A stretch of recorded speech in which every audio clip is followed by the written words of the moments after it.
Баршаға сәлем, достар, қалдарың қалай? Менің каналыма қош келдіңіздер. Сіздермен бірге берекелі дастархан. Достар, әр күніміз сәттілікке және берекеге толы болсын.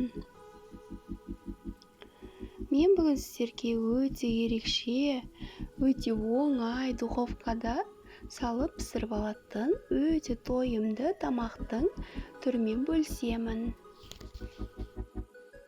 Яғни духовкада дайындалатын голубцидың рецептімен жасалу жолдарымен бөлісемін. Ал бісміллә деп бізге ең алдымен капустаны майдалап турап аламыз. Содан соң пияз, сәбіз, чеснокты тазалап дайындаймыз. Майдалап туралған капустамызға қайнаған су құйып 10 минутқа қалдырамыз.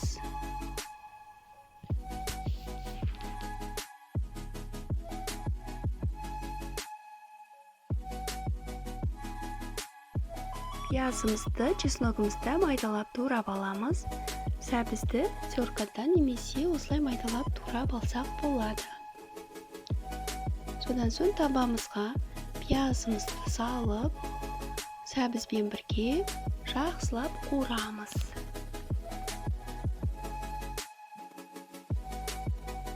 Он минуттан соң капустамызды сүзіп аламыз. Суын сырқып, әбден жақсылап ситаға салып сүзіп аламыз. Оның арасында біз кішкене шала етіп күріш пісіріп аламыз. Немесе кешегіден қалған күріштеріңіз болса, осыған қосып жіберсеңіздер болады. Содан соң ыдысымызға сүзіп алған капустамызды, тартылған етімізді саламыз, қуырылған сәбіз пиязымызды саламыз, тұз, бұрыш дәмдеуіштерін, чеснокты майдалап туралған және күрішті сүзіп саламыз. Және бір жұмыртқа қосып, жақсылап қолымызбен араластырамыз. Котлетке жасаған сияқты осылай араластырамыз. Содан соң дөңгелектеп ыдысымызға осылай салып шығамыз.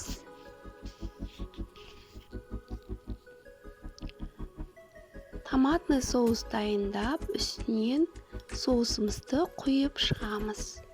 Содан соң қызып тұрған духовкаға 180-200 градус духовкаға осылай саламыз да 1 сағаттай пісіреміз. Өте дәмді, өте керемет, өте ерекше тамақ. Дәмі тефтелиге де ұқсайды, голубциға ұқсайды.